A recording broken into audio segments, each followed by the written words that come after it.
Next in 5.4, we're going to look at graphing the cotangent function. Cotangent is the reciprocal of the tangent function. So we have the cotangent of t is equal to x over y.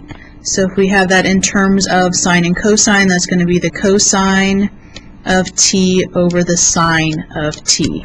So what this is saying is whenever our sine of the angle is 0, we're going to have an undefined value, which is where our asymptote is going to be. So let's fill in our information here.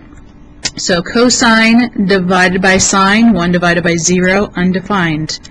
Right there is an asymptote. I'm just going to fill the rest of these in, and you can divide them out if you need to, but for pi over 6, it's the square root of 3. Then we have 1, square root of 3 over 3, 0, negative square root of 3 over 3, negative 1, negative square root of 3, and then undefined. Okay, so if we plot those points on our grid below, I'll just take you through those. Let's set up our axes here. Let's do, again, pi over 2 and pi, negative pi over 2 and negative pi, y-axis 1 and negative 1. So based on the table above, we had undefined values at 0 and at pi. So we're going to have vertical asymptotes at 0 and at pi.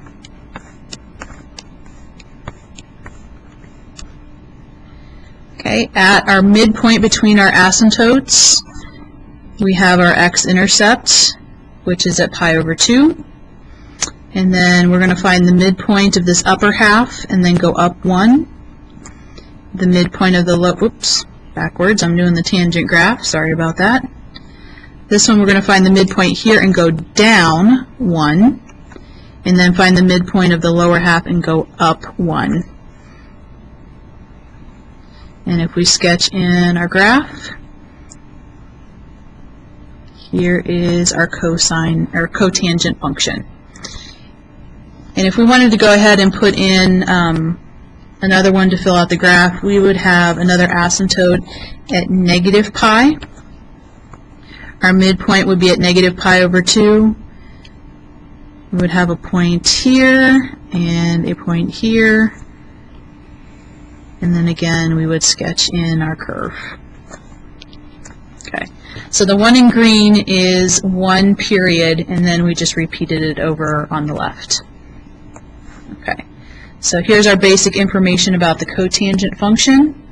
Our period is pi, and again, our formula for the period, p is equal to pi over the absolute value of b.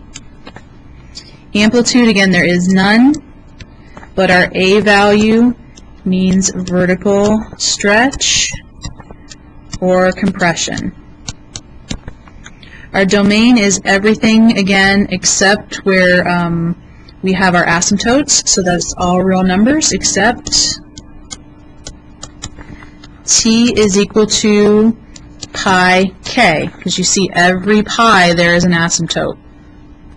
Range is all real numbers. Our asymptotes are that equation again, t is equal to pi k, and the reason why that is that is where our sine, t is equal to 0. Remember, sine is in our denominator. Symmetry is odd because the cotangent of negative t is equal to the negative cotangent of t. And our behavior this time is decreasing. And you can see that from the graph. It's decreasing from left to right. One thing, I do want to note on here, here's our period. Period is the difference between the two asymptotes, or the distance, which is the difference between the two. So our period is equal to pi. Okay, and there is your cotangent function.